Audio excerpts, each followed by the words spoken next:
चलू आइ हम आसान तरीका से घर में घी केना बनायल जाए से हम देखा रहल छी।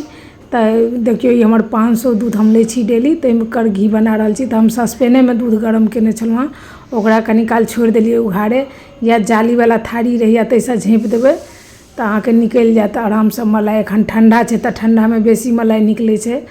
तो हम एकरा 5 दिन रखने छलहुँ हँ, तो 1 कटोरी बढ़िया अच्छा खास मलाई बन गेल छल। अहाँके 1 महीना में नहीं किछु 250 ग्राम घी निकले जात यदि डेली रखबै तो। आब एक गिलास लऽ लेलहुँ हँ, गिलास के पाछू वाला पोजिशन से ओकरा हम एक प्लेन बड़ा वाला बाटी या गमला किछु लऽ लिअ, जे हिसाब से अहाँके मलाई रहे ताहि हिसाब से तेहन बर्तन लेब।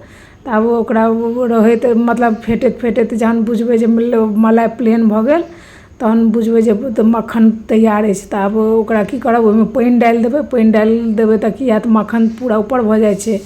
ऊपर भऽ जाइ छै तो आ पानि नीचा भऽ जाइ छै। सबटा मक्खन के अहाँ जे बर्तन में घी बनेबाक डायरेक्ट ओही में डालि लेब, कारण जे मक्खन सब जगह लागि जाइ छै तो और कम भऽ जायत 4टा बर्तन में डालला से। तो डायरेक्ट ओही में किया नहीं डालबै।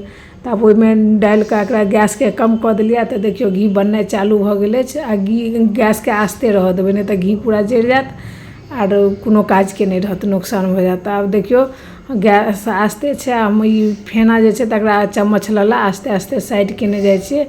आब घी बनि गेलै से पता केना चलत, सेंटो छोड़ऽ लगे छै। आ चारू भाग से ओकर जे डाढ़ी होइ छै से मलाई से लाल भऽ जाइ छै।